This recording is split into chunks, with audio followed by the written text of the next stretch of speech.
នេះគឺជាជើងផ្សិតសម្រាប់យកមកធ្វើបួសនេះប្រភេទជើងផ្សិតតៃវ៉ាន់ចានេះខ្ញុំនិយាយតាមមីងគាត់លក់ដែរទេណាគាត់ប្រាប់ខ្ញុំអញ្ចឹងឲ្យខ្ញុំឲ្យទីខ្ញុំឲ្យខ្ញុំអញ្ចឹងណា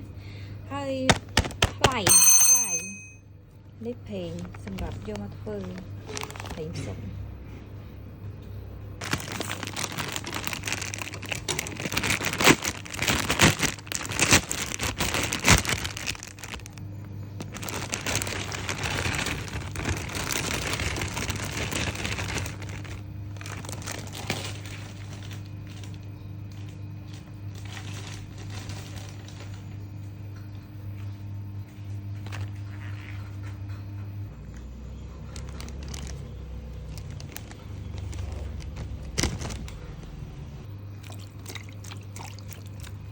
ចាំចោលរយៈពេល10ម៉ោង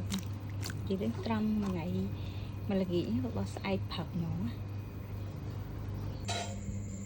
នេះត្រាំតាំងថ្ងៃដល់យកម៉ោង8កន្លះនាទីប៉ុណ្ណា